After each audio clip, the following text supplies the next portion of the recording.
Okay, so it's Friday again. These weeks are flying by. All right, I want to go over a few things. I'm not going to go over any material updates. We don't really have anything that I feel is newsworthy or worth going over the video per some of these comments and requests. I'm going to go over that in a moment. We are still working through a few things, and then we'll probably put out a press release as we move along. So, and I'll explain that in a moment. So I got a bunch of suggestions, phone calls, emails, comments through social media.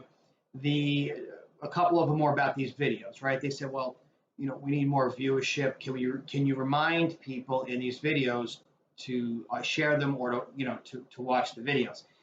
The issue I have with that is we have something around 3,000 shareholders, give or take, and the last video had a couple hundred views, right? So if they're not watching the video, to remind them to watch the video, and the video doesn't really make sense. It's a moot point. So the solution there, and I explained this to one of the shareholders that called in, is to market the videos. And I'm already in the process of discussing that, not only with Boost, but with Candace and a few of the other people on the team that handle marketing.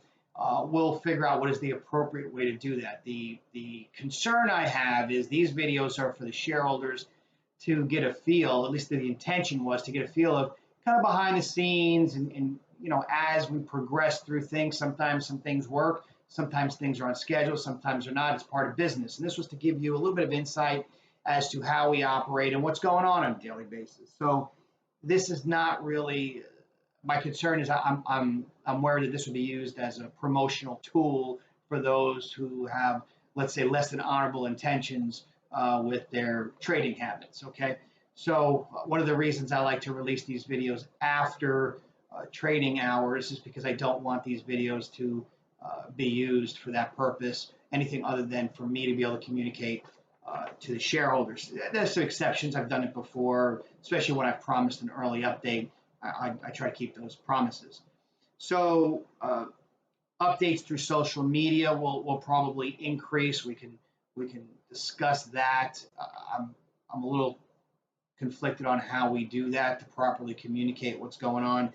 You don't want to leave room for misinterpretation. So, and I got a few phone calls on this, oddly enough. I don't know if people are discussing it on a chat room or social media platform, but a lot of people wanted us to promote or at least remind people to watch the video. We can remind them to share the video, and maybe that would help, especially with people who are specifically focused on UAT Group as an investment.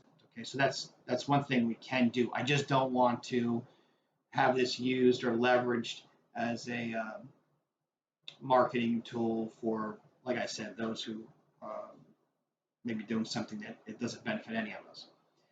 I got a question about Clearview. We will have news on Clearview in the future. Right now, I think I've said repeatedly that we are focused on structuring the company, the infrastructure, as well as how we're going to set up to move forward, not only through our audits, through our S1, and then ultimately uplist. So the focus is that rather than get these products out the door. Clearview's done. It's been done, as many people know. So we will be launching that. There's a few logistical things that would have to be put in place as far as fulfillment, but that's nominal. We can get that taken care of rather quickly. Had someone, I'm not sure how it came in, if it was an email or if it came through social media, through one of the channels here within the company. Someone was asking about UL and CE listings. Let me just, their concern was what is newsworthy.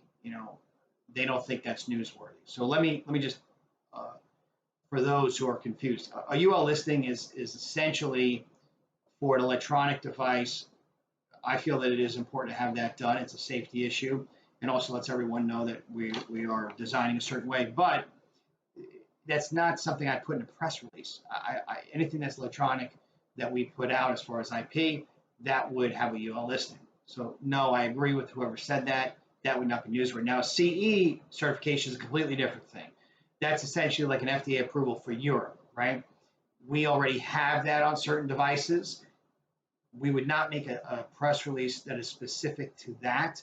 But if we're going to launch, let's say in Europe, which is what that would pertain to, then that would be a press release, and it would kind of be implied that it has a C certification or it couldn't go to the market.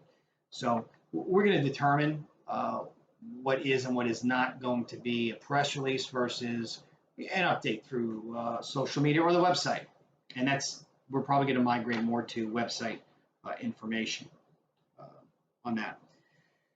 So I think I already addressed videos. We got requests on these videos. We got to hurry up and release the video. Can we get them before the morning?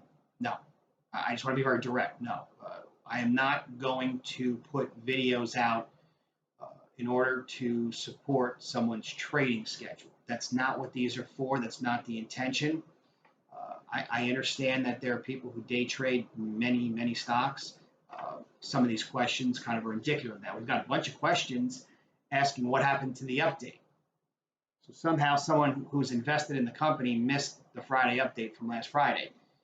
That tells me a few things. You know, if you're a day trader, you're trading many, many stocks, and the focus is not on due diligence. So I would just encourage everyone, if you're looking for information, go to the YouTube channel, the social media platform. One gentleman was upset that I didn't call him back to answer his questions to what happened to the update. Well, the answer to that question is the update did occur. You missed it, and I have a schedule that I cannot return a phone call within a couple of hours, because I think he sent 3 emails in complaining that I didn't get back to him right away. It doesn't really work that way. My reply rate is about 48 to 72 hours right now. It was kind of growing, and I kind of got a hold of it, but the schedule's very busy. We have a lot going on right now. I think we've put out plenty of updates that would outline why we are so busy right now. And of course, we're going into the holiday season, so there's a lot of things happening behind the scenes. So hopefully people will take advantage of the resources that we have provided for due diligence and just to stay in the loop, right? So I got a great suggestion. A couple of people asked for a blog. We used to do a newsletter. There's a few things that we used to put out. That's time intensive. We have something in the works for a newsletter, a monthly newsletter. But right now we're working through a few challenges as far as not only staffing to make sure we have all the human capital needed to fulfill something like that. My idea for a newsletter is not something that's going to be, half-baked, half a page, 1-page thing. I want it to actually be useful.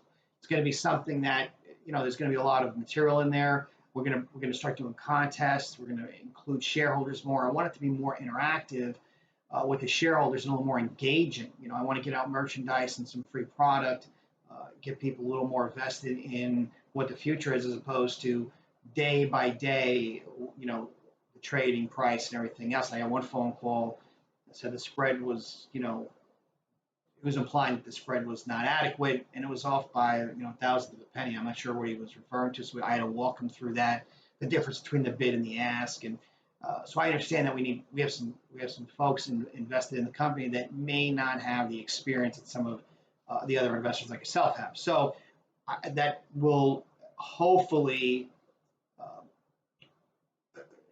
be helped by the Capital Series video that we're going to be releasing. I know I keep saying this, which is going to lead me into the next thing, right? So a couple of phone calls, emails, very polite, suggesting, hey, Alex, you're giving these timelines, you're not meeting these timelines. So let me address that.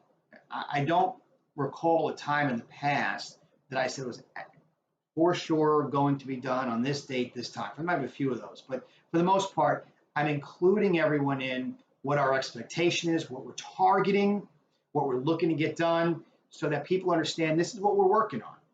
But I understand some of the confusion. Somebody says, the other shareholders don't understand. I'm less interested in what you think other people are thinking, right? You don't know. What I would like to know is what you're thinking. So for those, if you have an issue, don't hold back. And I understand for every one complaint, there's 10 behind it, right? I understand that that's how people work, but you should not be hesitant to send in a message and let me know what's going on. So if everyone was interpreting my updates as far as just trying to keep you in the loop, as there's activity, we are working on certain things, we have expectations. Part of business is you're not always going to make those targets. Your expectations aren't always going to be met. We have a lot of challenges. I think people would be very surprised at how well we work internally on scheduling. The real problem comes when we have to depend on someone outside of this company. And I have to tell you, the business world is a very odd place right now. So for raw materials, for product manufacturing, getting fulfillment contracts, I mean, it is anything outside of what we do. I could go, there's a long list. We've had return phone calls that we've probably put in a dozen phone calls, another dozen emails. And this is to a company that we're trying to give business to, right? So most people are gonna say, well, I wouldn't do business with them. And I agree with you. That was my mentality in the past. If I call you, you don't call me back. You're either too busy for me, which means you're not gonna give me the attention I require, or you don't care and you're not professional. Here's the issue now. Everyone's doing that. That's the problem, is that every company is behaving this way. Everybody blames COVID. It's the COVID excuse, I say, right? Which I feel is really unfounded and not valid. Professionalism has no equal, right? You absolutely should return a phone call. You should be polite. You should be professional. These wait times, I'm hearing from the guys on phone calls, it's unbelievable. So I have been, believe it or not, going through our contacts, and there's been a culling of sorts. And I've called CEOs directly, letting them know what's going on. I've gotten the apologies, the excuses, but my answer is always the same. If this does not get corrected, we won't continue with you. And there are many other people we can go to. Now, that group is shrinking of people who are really willing to move forward and maintain professionalism through a pandemic or any other challenge that may be happening in the world. No matter what's happening, we still have to do business. We still have to produce, and we have a timeline. I have a timeline, and I'm very intent on keeping that timeline through the end of the year and through the first half of next year on some of these marks that we're looking at hitting. So we are going to proceed forward with that mentality, but understand it has been challenging. Okay, so this is not an excuse. I don't like giving excuses, but this is to help everyone understand and give insight. That was the purpose of these videos, to let everyone know what we're working on. So I'm going to trim back a little bit because I think it's been misinterpreted by large groups of people that these are hard, fast. If Alex says, hey, looking at getting this done in a couple of weeks, he said it's going to be done in 2 weeks, and then somehow somebody assigns a date to that and we don't make it, and they think we're not doing what we're supposed to be doing. We are doing that. But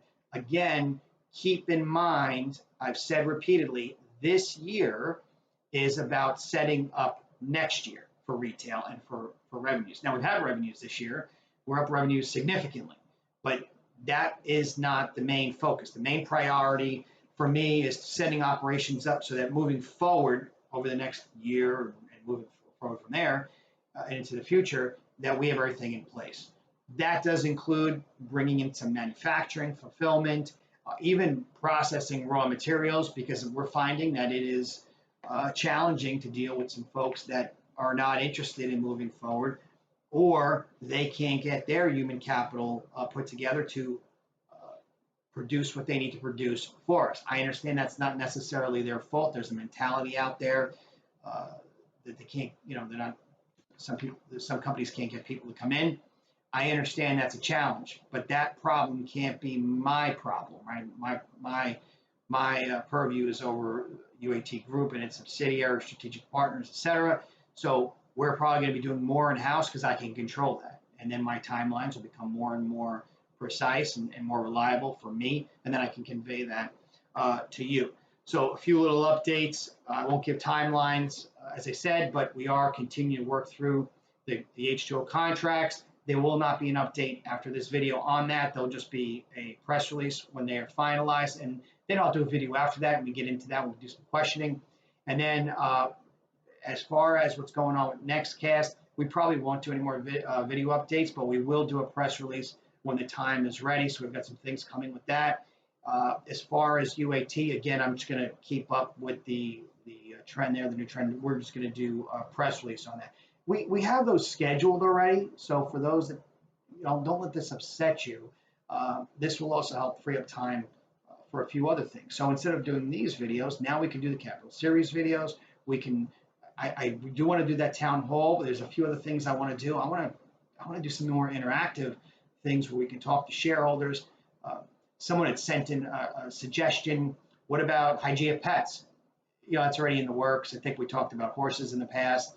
Shareholder years ago that's Big in Horses called in, and we worked to put a few things together. The Hygiea Pets thing has always been on the schedule, but we have to get through a few other things. We have to get through Hygiea Kids, Hygiea Baby. We've got to launch the sports line. There's a few things. So I won't run on and on. I don't want to make a really long video here. I really appreciate all the feedback. If anyone has questions, we can do a compiled, video of compiled questions. I can do that instead. I want to make sure that we're getting the most out of this, and I don't want to mislead anyone, and I don't want it to be used as a way to kind of spread a rumor to other people in these chat rooms or blogs, etc. This has to be a very, fact-based. This is data coming from the company, and we're communicating with each other through this meeting. Okay, so hope everybody has a great weekend. Thank you for the feedback, and also thank you for letting us know that there was an issue. I appreciate that. And any suggestions moving forward on video content, please do not hesitate. Send us in suggestions. But we will get a series out, and it'll be soon.